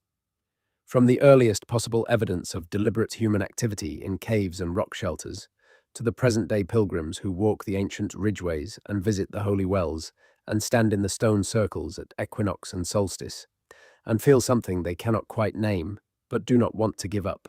It is a landscape that rewards attention, that gives back something proportional to what you bring to it, that deepens in interest the more closely you look. And the deeper you look, the stranger it becomes, not in a way that is frightening, but in a way that is expanding, that opens the imagination to the full complexity of human experience across time, to the many different ways there are of being alive in the world, of finding meaning in the landscape, of building communities and marking their boundaries and honoring their dead and connecting the small circle of daily life to the vast indifferent movements of the cosmos. This is what ancient Britain offers to anyone willing to sit quietly with it, in the landscape itself or in the dark of an evening, listening to someone describe it. Not answers, exactly, but the right questions, asked in a landscape where the evidence for human striving across an immense span of time is still physically present, still accessible to anyone who goes looking, still capable of generating in the attentive observer a quality of feeling that defies easy categorization, but that is, in the end, nothing more or less than the recognition of shared humanity across the longest possible distances of time. The people who built these monuments were not different from us in the ways that matter most. They were curious, they were anxious, they were creative, they were social. They needed meaning and beauty and the sense of belonging to something larger than themselves. They built extraordinary things in pursuit of those needs, and the things they built are still there, still available, still capable of generating the feeling that prompted their creation after 5,000 years. That is the deepest strangeness of ancient Britain. Not that it is so old, but that it is still, in the most important respects, so close. Wherever you are tonight, in whatever landscape, under whatever sky, the ground beneath you carries its own version of this story, its own accumulated layers of human presence and human meaning, stretching back through time to the moment when whoever first came to your particular corner of the world looked at the landscape around them and decided, for whatever reason, to stay. That is a long time ago. The distance between then and now is genuinely almost incomprehensible.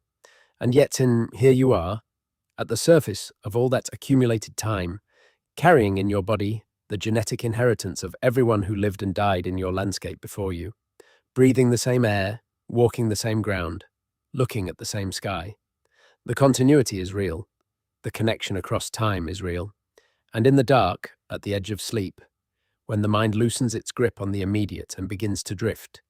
It becomes possible to feel that connection in a way that the busy daylight hours do not usually allow. Feel it now, if you can. The ground beneath you, the long story underneath it. The strange, extraordinary, entirely unprecedented fact of being alive and conscious at this particular moment in a history that goes back further than you can easily imagine. That is more than enough to carry into sleep. Let it carry you. Good night. This is fanciful, obviously. Stones do not remember. Soil does not accumulate the memory of the people who stood on it. The feeling of being listened to in an ancient landscape is a projection.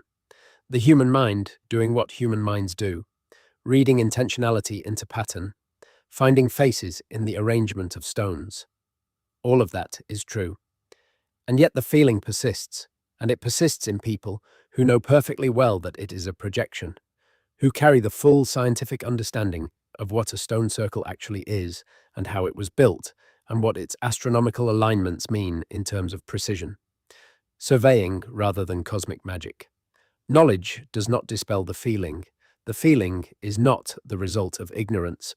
It is the result of being a human being in a landscape that human beings have cared for very intensely for a very long time. And it points at something real, even if the specific content we are tempted to assign to it, the listening ancestors, the attentive spirits, the genius loci watching from the edge of vision, is our own invention. What it points at is continuity.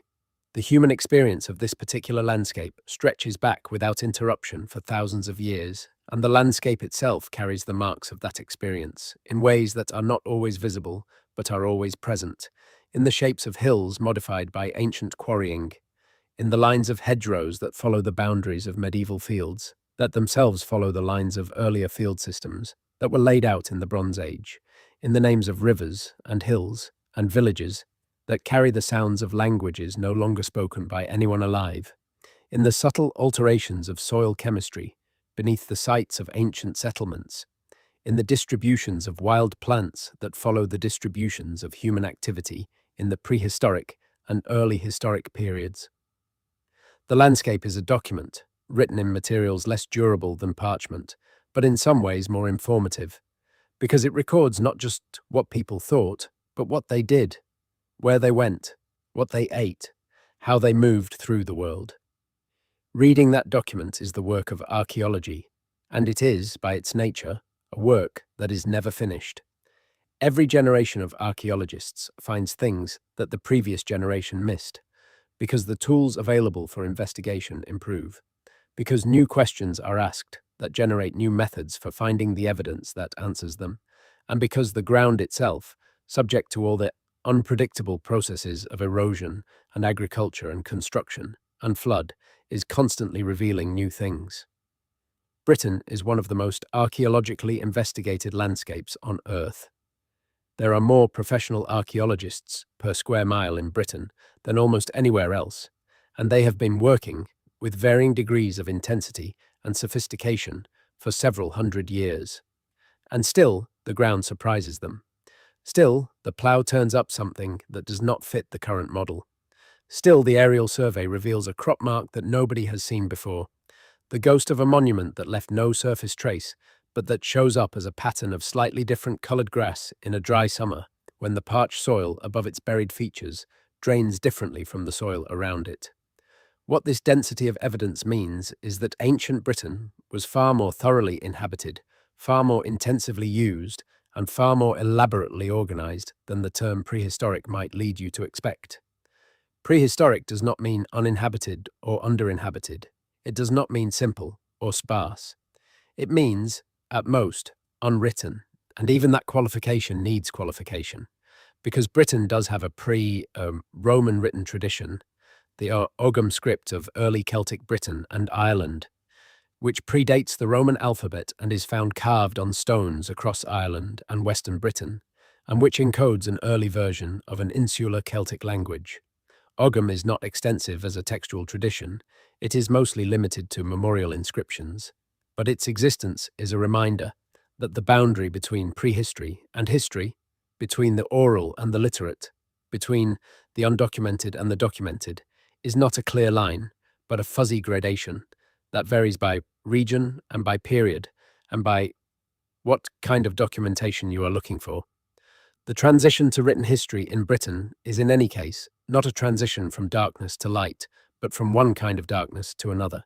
Roman period Britain has a written record, but it is a record written mostly by Romans for Roman audiences, a record more interested in military campaigns and administrative arrangements than in the inner life of the provincial society it describes. We have Caesar's accounts of his 2 expeditions to Britain, Tacitus's description of the rebellion of Boudicca and of the campaigns in Scotland under Agricola, Dio Cassius's account of the Claudian conquest. We have the military records of Hadrian's Wall, the graffiti and curse tablets and business documents that give us glimpses of daily life in Roman Britain. We have the itineraries and administrative lists that tell us where the roads went and what the towns were called. But we do not have a single sustained account of what it felt like to be British in the Roman period, to be a member of a society that was simultaneously Roman in some of its institutions and practices and deeply, irreducibly rooted in a tradition that went back to the Long Barrows and the causewayed enclosures and the thousands of generations of people who had shaped this island before Rome was a city. That voice, the voice of the British themselves speaking in their own language about their own experience, is almost entirely lost. We have fragments of it in the early Welsh poetry, preserved in manuscripts of the 9th and 10th centuries, but containing material that many scholars believe goes back to the 6th century, to the post-Roman period when the Welsh kingdoms were forming and the memory of Roman Britain was still relatively fresh. Taliesin and Aneurin, the earliest Welsh poets whose names we know, wrote about battles and heroes in a tradition that clearly stretches back through the Iron Age bardic culture that Caesar described, where poets were the preservers of communal memory and the celebrators of communal identity. But even these voices come to us mediated through centuries of copying and transmission, through the Christian monasteries that preserved the manuscripts and in doing so, inevitably left their mark on them. The genuine, unmediated voice of prehistoric Britain, the voice of the people who built the monuments and performed the rituals and maintained the traditions, is irretrievably gone. What remains is the material evidence, the stones and earthworks and buried objects, and the interpretive frameworks we bring to that evidence. Frameworks that are themselves products of our own historical moment, our own assumptions about what matters and what counts as knowledge and what questions are worth asking. The strangeness of ancient Britain is, in part, the strangeness of this situation, of being heirs to an extraordinary material legacy that we cannot quite read, that tantalizes us with its scale and its sophistication and its evident meaningfulness, while withholding the key that would let us decode it fully. But perhaps that withholding is itself instructive. Perhaps the incompleteness of our understanding of ancient Britain is part of what it has to teach us. We live in an era that is exceptionally confident in its ability to know, to quantify, to model, to predict. We have more information available to us than any previous human civilization, and we have developed remarkable tools for processing and interpreting that information. And yet, the ground beneath our feet contains a record of human experience that our best tools and our most sophisticated methods can only partially recover. That remains, in its deepest reaches, genuinely mysterious. That mystery does not reflect a failure of science or of scholarship. It reflects the fundamental depth of human experience. The fact that what matters most to people, what shapes their lives and their choices and their understanding of the world, is often precisely what leaves the least durable material trace. The emotions of the people who stood at the Maeshowe Passage entrance and watched the midwinter sunset light travel down the corridor to illuminate the back wall of the chamber, those emotions are gone entirely. The specific content of the beliefs that made Silbury Hill worth building, generation after generation, those beliefs are gone. The songs that were sung at the great gatherings at Durrington Walls, the stories that explained what the stone circles were for, the names that were given to the ancestors, whose bones were stored in the Long Barrows, all of these are gone, as thoroughly and as permanently as the organic materials that once accompanied the stone tools and the pottery and the occasional metal object that the soil has preserved. What remains is the skeleton of a culture, the durable parts, and from the skeleton, we try to reconstruct the living body, knowing that the reconstruction will always be partial, always provisional, always subject to revision as new evidence comes in. That is the condition of all historical knowledge, to some degree. But with ancient Britain, the gap between what we have and what there was is wider than in most historical contexts, and the awareness of that gap is itself a form of knowledge, a reminder that human experience has depths that documentation cannot reach, that the most important things in any life are not the things that get written down or buried or otherwise preserved for posterity, but the immediate, transient, irretrievably personal experiences of consciousness encountering the world. The people of ancient Britain had those experiences in abundance. The evidence of their monuments and their objects suggests that they found ways of organizing and sharing and transmitting those experiences that were profoundly effective, that sustained rich and complex social and cultural life for tens of thousands of years.